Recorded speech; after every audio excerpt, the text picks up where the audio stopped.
Hi, my name is Paul Florin.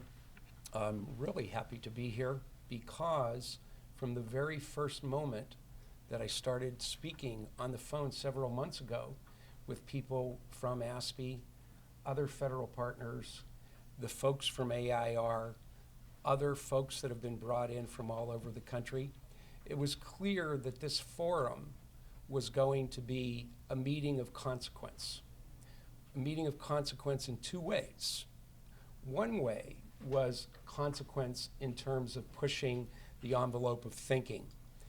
Abe Wondersman told everybody, the other co-PI said, we want the equivalent of TED's talks for these folks. So they're approximately 12 minutes, and part of my job will be to keep people on time.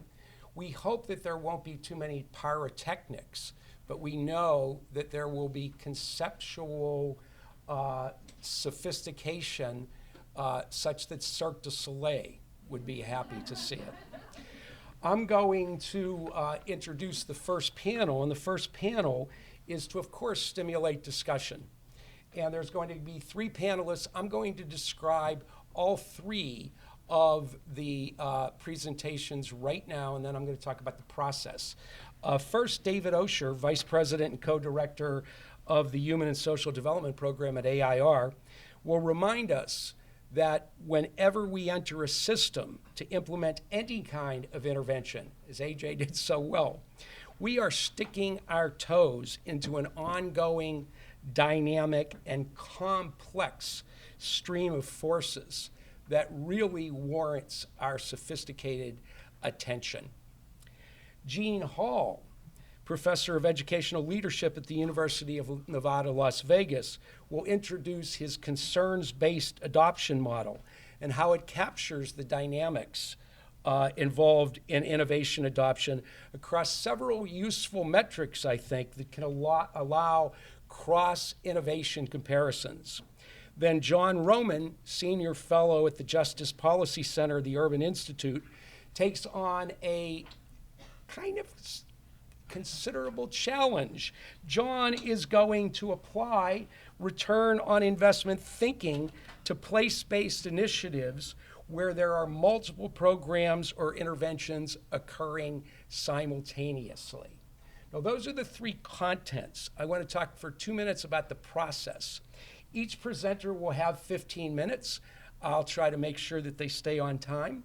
That will be followed by a short 5-minute Q&A, and that 5-minute Q&A I would like to limit to clarifying or substantive questions about the presentation.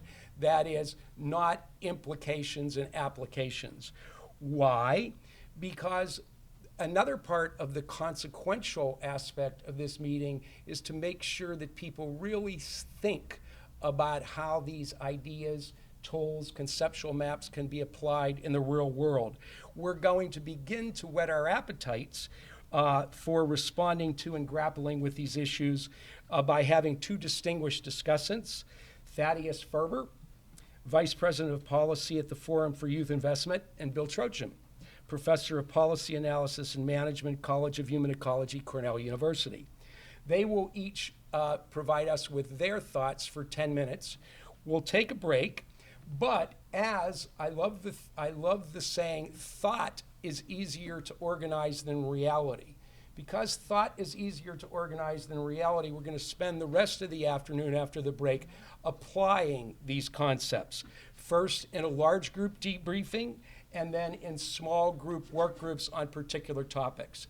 And I'd like your commitment that because you're here and because you're part of this process, you will be co-creators of that process. No one should walk away asking themselves as they drive home, oh, I wish David Osher would have mentioned this, because everyone will have an opportunity to interact with all the panelists and, more importantly, with each other.